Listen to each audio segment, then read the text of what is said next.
گەشت براکەم گەشت.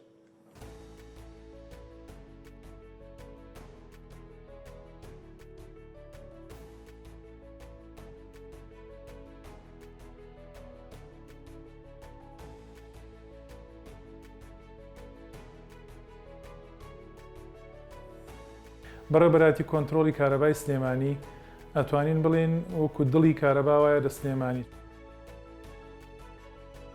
بەڕێوبەرایەتی گشتی کارەبای سلێمانی چەند بەڕێوبەرایەتێکی هەیە. یەکێک لەوان بەڕێوبەرایەتی کۆنتڕۆڵی کارەبای سلێمانیە کە کاری تەنسیقکردن لە نێوان بەرهەمهێنانی کارەبا و دابەشکردنی کارەبا لە شاری سلێمان ڕێکەخە.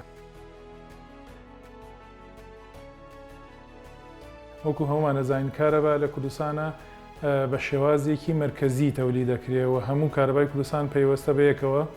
ئەو بڕە کارەبایی کە تەولید دەکرێت بەشێکی ئەنێرێ بە شاری سلێمانی بەپێی ڕێژەیەکەوەی زانستی کە پێشتر ڕێکخراوە ئەم ڕێژەیە و تێستی تایبەتی بۆ کراوە.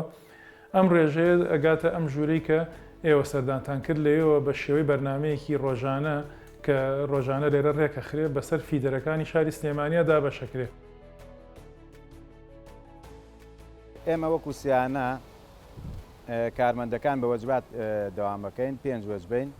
دەر وەجبەی بە پێی سەرژمێری وەجبەکانە هەتا بۆمان کرێت لە 12 شەوە لە 2 شەویش ئاماڵانمان چاک کردووە. وەکو خەلەلات ئەگەر بەفر باریوە هەتاوە گەرمایە هەرچیەکە سەرمایە هەرچیەکە ئێمە شەو ڕۆژمان بۆ نەبووە.